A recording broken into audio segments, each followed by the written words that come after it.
বিসমিল্লাহির রহমানির রহিম। তাওয়াতে দিয়ে দিলাম লাউ পাতা ভর্তা করবো। একটু লবণ দিয়ে দিলাম, হালকা একটু লবণ দিয়ে দিলাম, আমি ডাইকে দিই। লাউ পাতাটা ডাইকে দিই। লাউ পাতার মধ্যে দিয়ে দিব কটা কাঁচামরিচ দিয়া লাউ পাতার ভর্তা বানাবো। জাতি লাউর পাতা, যেটা পান্না লাউ কয় আর কি, আমরা জাতি লাউ কই। পাতাটাও সিদ্ধ হয়ে আসছে,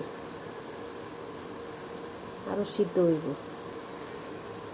লাল লাল করে মানে পোড়া করে টালবো পাতাটা, টাইলে পরে ভর্তা বানাবো।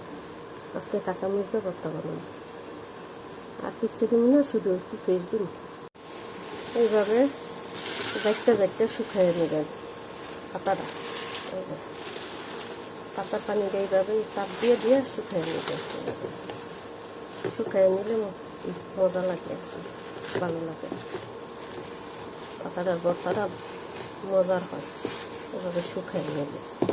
আমি কিন্তু এইভাবে শুকাইয়ে নিতে, এটাতে চাপ দিয়ে শুকাইয়ে নেবে। তো পড়া হয়ে যাবে পাতাটা। বিসমিল্লাহির রহমানির রহিম।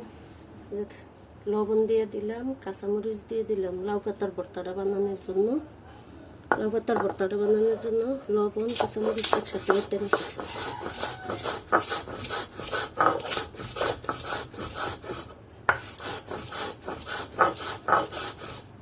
বেটে নিছি, লাউ পাতাটা দিয়ে দিতেছি।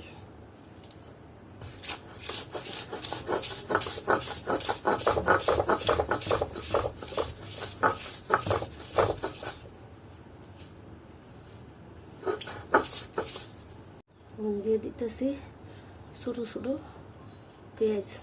পেঁয়াজ দিয়ে ওই ভর্তা ভালো। ছোটো পেঁয়াজের ভর্তাই মজা, পানি উঠে না।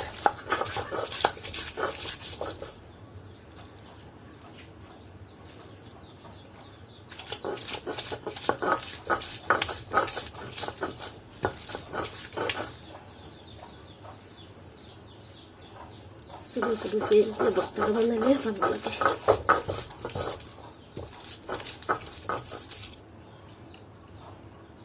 লাউ পাতার ভর্তাটা বানাই লইয়া গেছে গা, বাইটটা নিছি ভালোভাবে, অনেকলা তুলে লাগবে।